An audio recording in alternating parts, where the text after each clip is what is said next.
I thought the Dallas Mavericks were negotiating against themselves.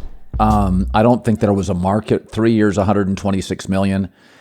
It's funny. Mark Cuban does so many things I like. I find it to be a very odd franchise with their hirings, with their signings.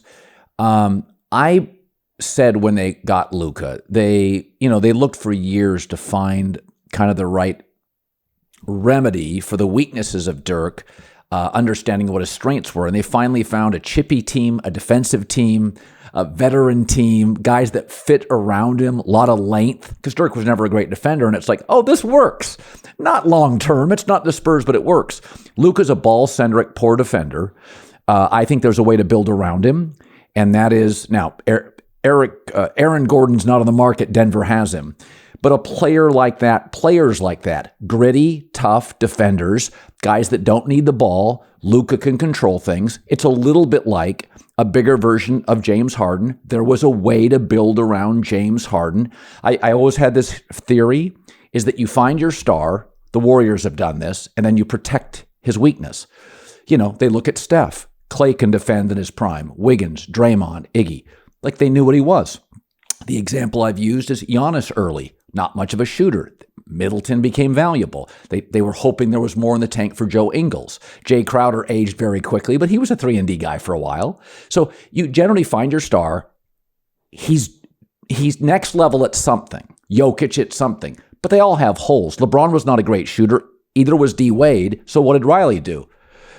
Ray Allen, Mike Miller, Battier. He got guys who could hit threes. Dallas, once again, will go into a season as the league arguably, defense really now plays, I think, a really crucial role. Even Denver played really pretty good defense for a team we didn't view as an elite defensive team. And Dallas is going against the grain with an offensive team. Again, I love Cuban. I don't get moves here. Do you?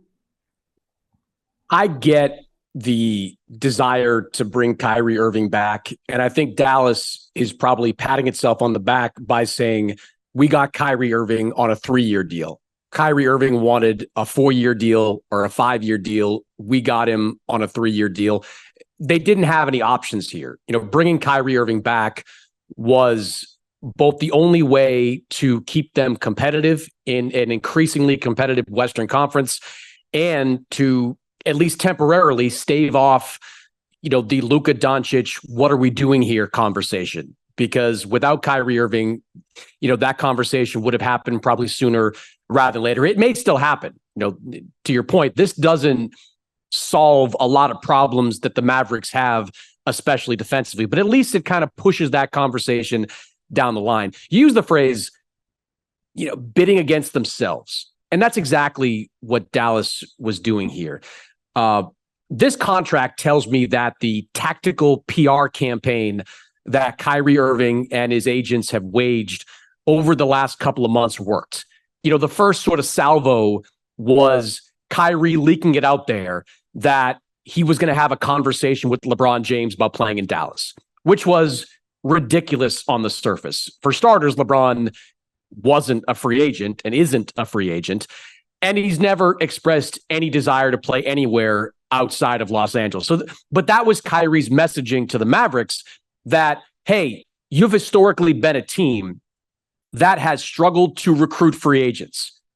I'm your guy. I can bring in free agents. I can bring guys to Dallas that never would have considered going there before. That was his way of doing that. And then there's all the nonsense about meetings. Like you're meeting with the Phoenix Suns for what exactly? Everyone with, a pair of eyeballs and ears knows that Kyrie is all about the top dollar, right? Like the reason Kyrie is not a Brooklyn Net right now is because he saw the writing on the wall. He saw a Brooklyn team that was fed up with all of his antics and was not going to offer him the kind of long-term deal he wanted in free agency. The idea that he was going to take some kind of short money deal to play where? In Phoenix?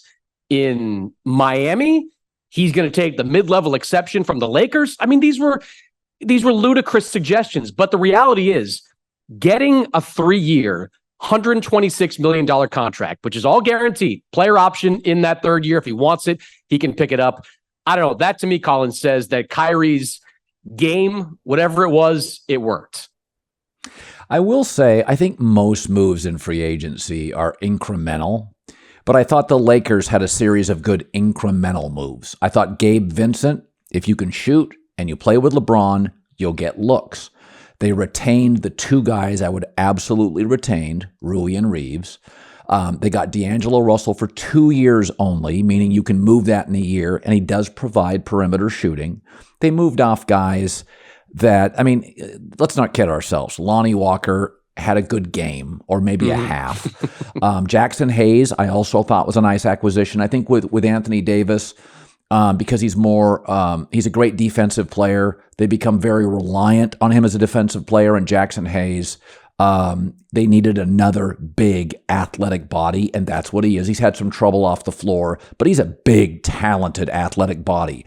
So I thought Vincent and Hayes were nice pickups. I don't know a ton about Prince, but I thought they moved off the right people. I also thought they got Austin Reeves for a pretty good number. I thought that was one of the shrewder deals, because I like him. You know, you can become a hater in this league if you criticize a player. I like him, and I think he'll be a 16.5.4 assist guy. But he's not an elite shooter, not an elite point guard. He's a decent defender. He initiates contact. LeBron likes playing with him. The number he got is a reasonable number. So I think they made a series of incremental moves, Chris. But you know what? You can get a lot better by inches. It doesn't all have to be feet and meters here. And I thought the Lakers came out of the weekend a better basketball team, a clearer basketball team. Your thoughts? Yeah, I've thought since January of this past season, Rob Pelinka has made a pretty strong case that he's operating as one of the best executives in basketball.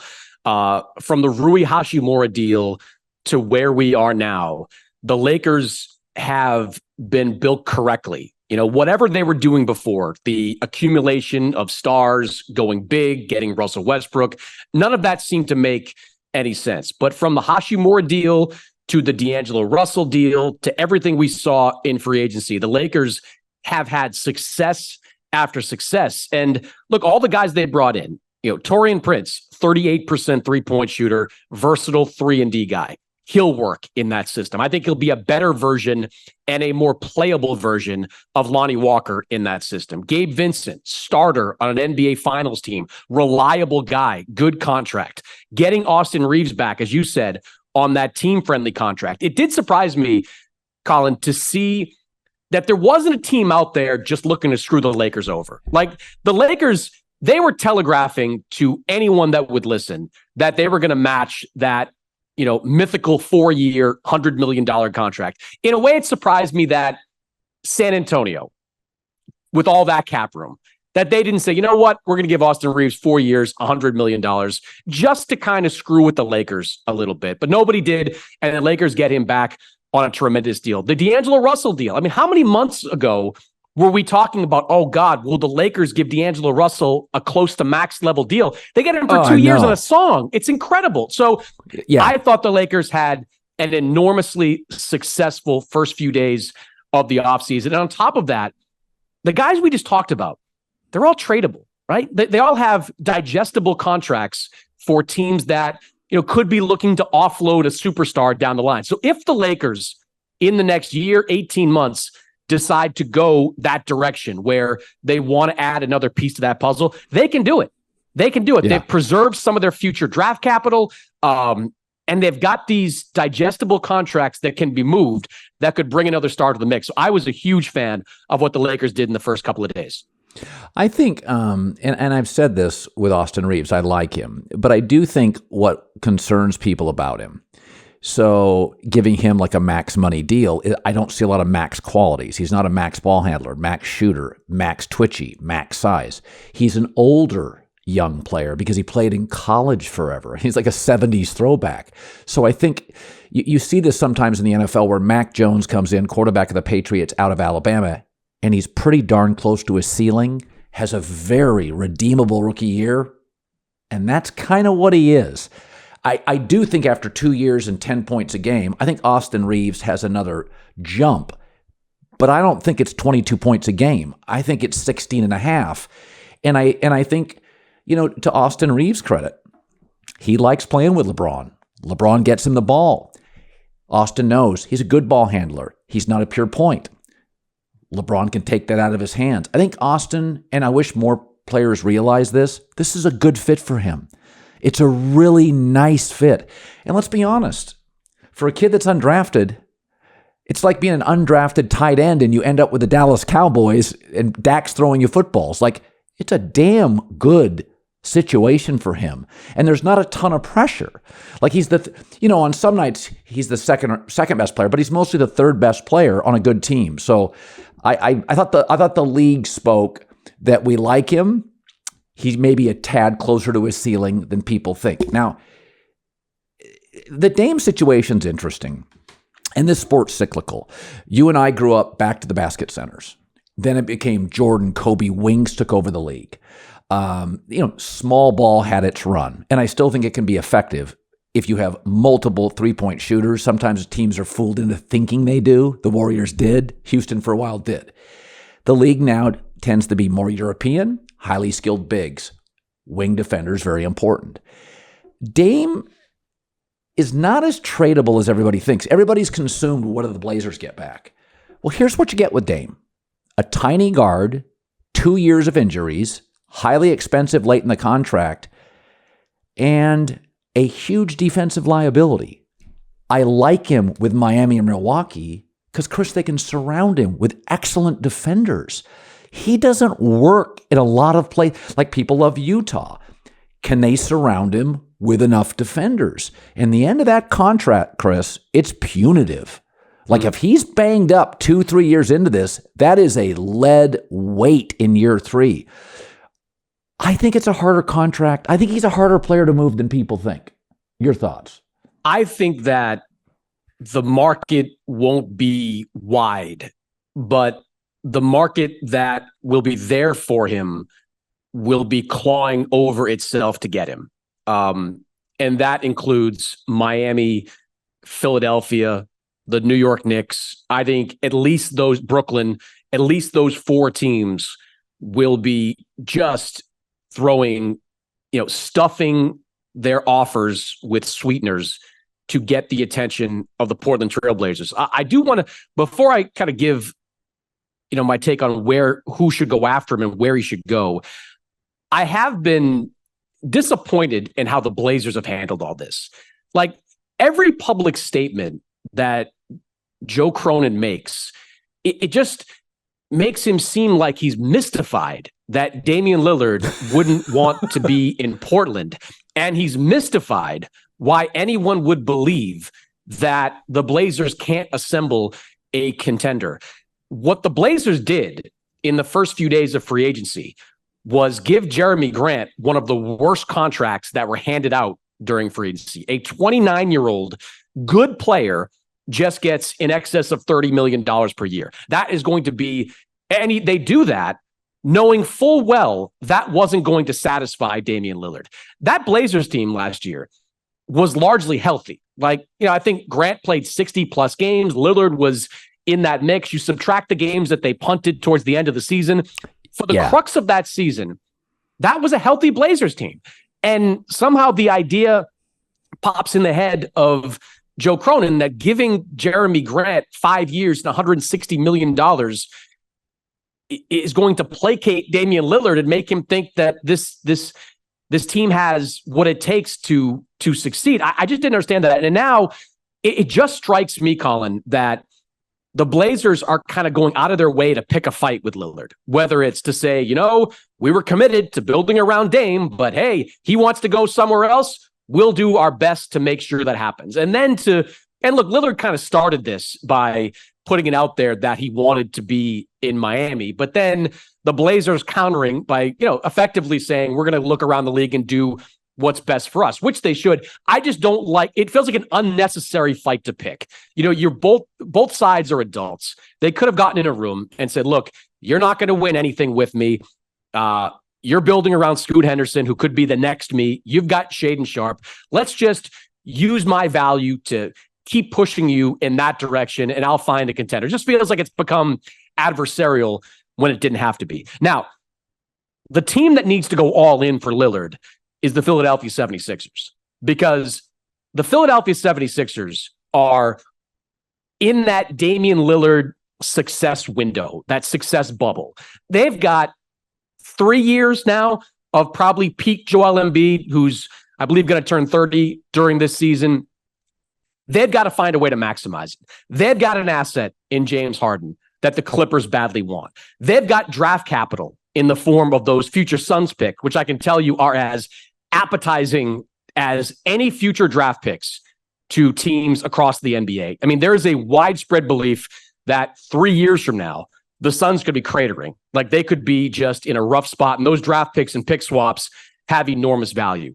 If I'm the 76ers, I am going all out to construct some kind of 3-team deal that sends James Harden to the Clippers, brings Damian Lillard to Philly, and the Blazers, maybe they get Tyrese Maxey, who maybe they don't need right now because they've got a surplus of smallish guards, but you take the asset and you get a boatload of draft picks, both from the Clippers and the Sixers. Sometimes there's just a deal, Colin, that's so obvious that you wonder why it hasn't happened already. This to me feels like one of them. This to me feels like the kind of deal that makes sense for everybody. The Clippers get their playmaker.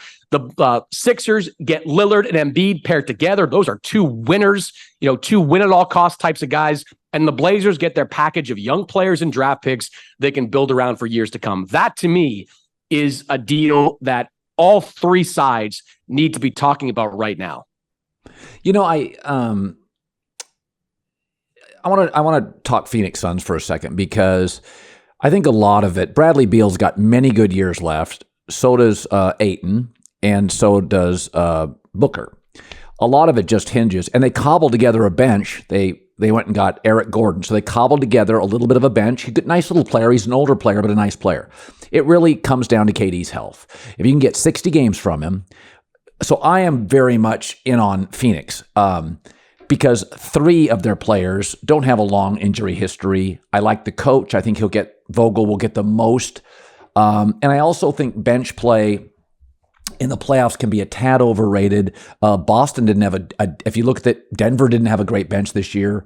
There have been teams like the Laker bubble team that did have a very good bench. And then and the Warrior team a couple years ago had a pretty good bench. But there's been other teams that have won the title that didn't have a great bench. What they had was some mix of size, experience, shooting. And I think I think if you have 3 elite players and a 4th who will be very good under this coach, it's a fairly dynamic team.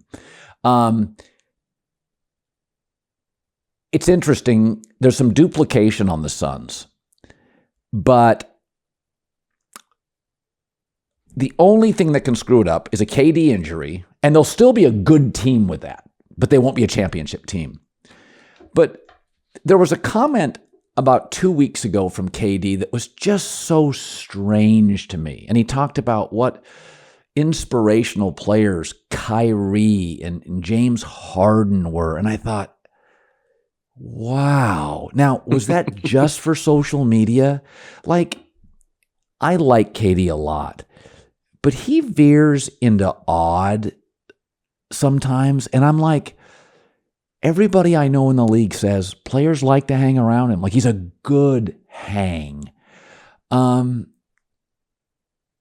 When you look at Phoenix, and do you view it as combustible? I don't. But sometimes Katie getting into Twitter battles and these comments about stuff, I'm like, I just, it's odd to me. I just can't wrap my arms around him. What do you fear the combustibility of Phoenix? I don't fear the combustibility as much as the chemistry maybe not working on the floor, and maybe those two are cousins to each other. But I think that's a team that will, Brooklyn, towards the end, of course, James Harden and Kyrie were not seeing eye to eye. I don't see it being that type of situation, but the injuries do worry me. Kevin, of course, has his history, but Bradley Beal, I mean, it's almost career long with Bradley Beal, where he has been dealing with something one way or the other. Early on, it was the foot injury, which he got past and became a durable guy. But he had wrist surgery about a year and a half ago. He battled multiple hamstring injuries last season.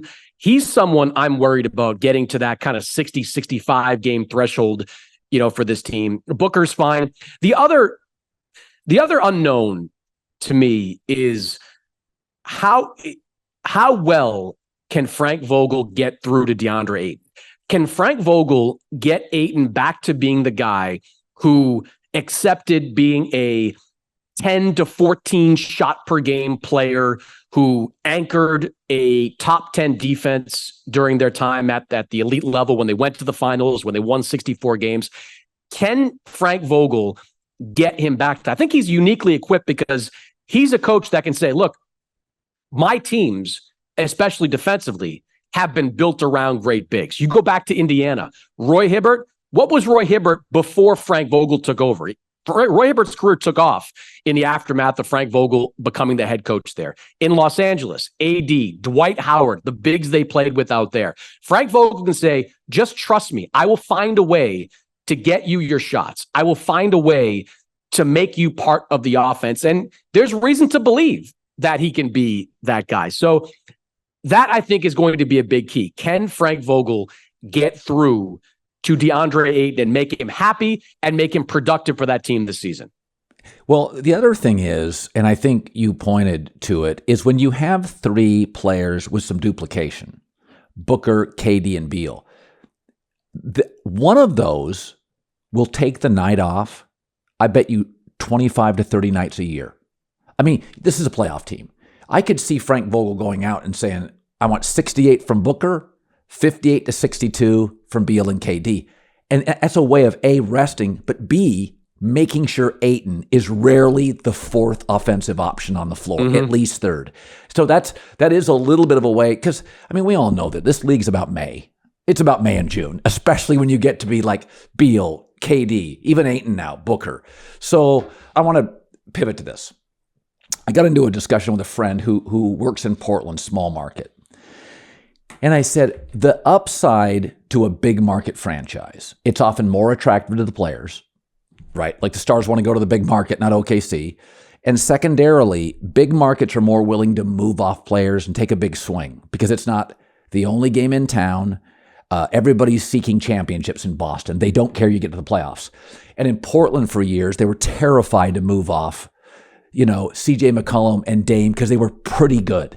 And it's the only big game in town, and they were terrified by it. Yet Boston moves off the soul of that team, Marcus Smart, because getting to the finals is the only, that's what we're seeking. So I love that premise that big market teams will just take bigger swings. I mean, moving off Marcus Smart is certainly could be as punitive potentially in that backcourt as moving off CJ McCollum would have been, right? But Boston would do it. Here's my concern with Boston. Smart was a great locker room guy. Porzingis is not a culture setter. He has injuries. He's becoming a bounce around the league guy. Do you worry at all? Tatum's not a dominant, relentless presence. That some negativity with Porzingis and his personality could now seep in, and Marcus Smart would not be there to call him on it. Yeah, I think that's a real concern. I do think over the last couple of years, and I've been around that locker room a lot and know that team pretty well, they've had some of their younger guys step up and be more assertive in that locker room. I think Jason Tatum last season was more assertive. Jaylen Brown has become increasingly assertive. Al Horford, the elder statesman on that team, has been a pretty strong presence in that locker room. So I think it's something they can overcome. I think they've got enough voices in that locker room that they can deal with the loss of Smart. In fact, I think the loss of Smart is more significant on the court than it is off. And I understand why they did this deal, Colin. This goes back to the trade deadline in this past February when the Celtics were all in on Jakob Poeltl. They wanted Jakob Poeltl in San Antonio. The asking price from the Spurs was 2 first-round draft picks. They had 2 offers on the table. One was from Toronto with a first-round pick and filler. One was from Boston, first-round pick and filler. Without that second first-round pick, the Spurs said, well, the Raptors pick is going to be better, so we're going to take the Raptors offer. The Celtics pivoted, and they kept Luke Cornett, and they added Mike Muscala, 2 guys that turned out to be unplayable in the postseason. So they went into this offseason knowing that with Al Horford about to turn or just turned 37 years old, with Robert Williams historically unhealthy, and with Grant Williams, his status for the long term still unknown, they had to add somebody reliable. And Porzingis, at least this past season, was reliable. It's abundantly clear that the Celtics wanted to give up Malcolm Brogdon in that transaction, but Brogdon's forearm injury is clearly something that is a cause for concern. So I understand, that's a long way of saying I understand why they did it. But, you know, Brogdon, who has been an injury-prone player for the entirety of his career. Yep. If, you know, the Celtics are saying all the right things right now about that arm, I got to be honest, some of the rumblings I'm hearing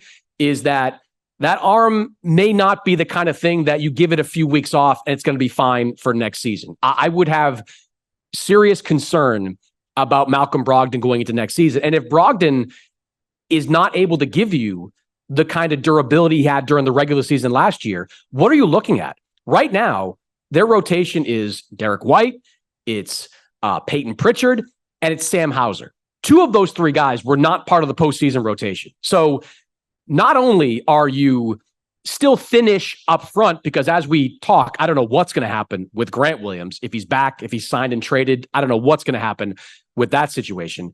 But you are looking at a backcourt where Derek White might be your only reliable option. That to me is scary. I see a lot of takes out there about how the Celtics are better in the aftermath of this deal. A month from now, that might be true. If they bring Grant Williams back, if they swing another deal to get a reliable backcourt player, that could turn out to be accurate. But right now, I think the Celtics are a worse version of the team that they were last year. Well, remember last year, they were great in blowouts. They thumped people all the time. They were about a 500 team in close games. And sometimes that offense got jammed up. So I saw Porzingis as he'll unjam it. Just go to the big. It's 8 feet in, moves well, slashes. He'll get you unjammed offensively if Brown and Tatum get into these kind of weird, these Rubik's Cube and they can't quite figure it out and you take it over and Brown's more aggressive. And so I do think it makes sense. Williams, you're bubble wrapping essentially for the playoffs. Horford's just older and less dynamic. And I do think he does get you a bucket, get you unjammed, which the Celtics did. A lot of those close games, we were all going, why is Marcus Smart taking the shots? But I think your point is championships may not run through the point guard position, but boy, you watch close games and half-court games. If you don't have a facilitator, one of the teams that really did well just for an individual player was Washington getting Tyus Jones, who nobody watches. But I think Memphis, because Jaws if you look at Jaws net rating, he's going to be gone for 25 games. Marcus is not a true facilitator.